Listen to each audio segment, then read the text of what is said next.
సంఘాన్ని ఏమంటుంది గ్రీక్ భాషలో? ఎక్లేషియా. అంటే అర్థం ఏంటి? ప్రత్యేక జనము. దేవుడు తన యొక్క జనాన్ని ఎలా మార్చాలనుకుంటున్నాడు? ప్రత్యేకంగా ఉండాలి. ఆయన జనం ఎలాగుండాలి?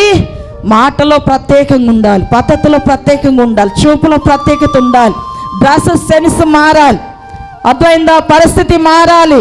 దేవుని యొక్క సన్నిధానంలో ఈ లోకంలో ఉన్నటువంటి స్టైల్ మనలోనికి రాకూడదు. ఈ లోకంలో ఉన్నటువంటి పరిస్థితులు మనలోనికి రాకూడదు.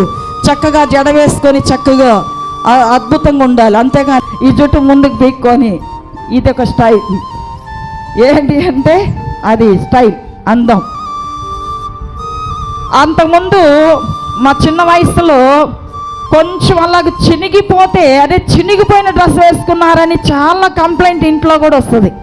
స్కూల్లో అంటారు ఈరోజు చినిగితేనే స్టైల్, ఎక్కడ చినిగితే అక్కడ స్టైల్.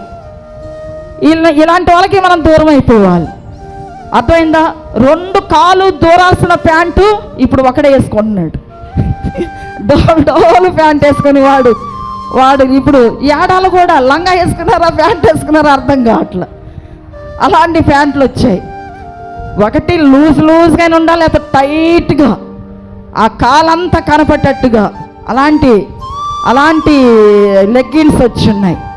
ప్రియమైన వాళ్ళారా, మన డ్రెస్సు, మన స్థితి, మన బ్రతుకు అంతా కూడా దీవెనకరముగా యేసుక్రీస్తు వారి పరిశుద్ధ రక్త నామంలో మంచిగా కనపడాలి.